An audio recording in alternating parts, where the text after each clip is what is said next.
አደጋው የሚጀምረው እዚህ ጋር ፕራይስ እስካሌሽን ካለውና ፊክስድ ፕራይስ ካለው የውል ስምምነት የትኛው ደህንነቱ የተጠበቀ ነው? ኢትዮጵያ ውስጥ ካለው የዋጋ ጭማሪ አንፃር አብዛኛው ሰው ፊክስድ ፕራይስ ያለውን ውል ለመፈረም ይመርጣል። ነገር ግን የምትገዙበትን የሪል ስቴት አልሚ በጥንቃቄ ካልመረጣችሁ አደጋው የሚጀምረው እዚህ ጋር።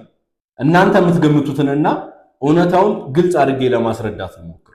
ወረቀት ላይ ስንሰራው ፊክስድ ፕራይስ ያለው ውል ደህንነቱ የተጠበቀ ነው። ምክንያቱም የገዛችሁትን ቤት ከገዛችሁበት እስከምትረከቡበት ያለው ጊዜ ላይ ምን ያክል መክፈል እንዳለባችሁ ከመጀመሪያው ታውቃላችሁ። ነገር ግን መርሳት የሌለብን ነገር ከፍተኛ ዋጋ ግሽበትና የግንባታ ዕቃዎች ዋጋ የሚለዋወጥበት ኢኮኖሚ ውስጥ ነው የምንኖረው። የግንባታ ዕቃዎች ወይም የፊኒሺንግ ወጪዎች ቢጨምሩ በቂ አቅም የሌለው ወይም ለሚፈጠሩ የዋጋ ጭማሪዎች ዝግጁ ያልሆነ በፊክስድ ፕራይስ የሸጠ የሪል ስቴት አልሚ የገንዘብ እጥረት ውስጥ ይገባል። ይሄ ማለት ፕሮጀክቱ እንዲጓተት ወይም እንዲቆም ያደርገዋል ማለት ነው። በፊክስድ ፕራይስ የሚሸጡ ሪል ስቴት አልሚዎች ጋር መግዛት ወይም ውል መፈራረም ግልጽ የሆነ ጥቅምና ትርፍ እንዳለው ሁሉ ፕራይስ እስካሌሽን ያለው ውል ጥቅም የለውም ማለት አይደለም። እናንተ የቱን ትመርጣላችሁ?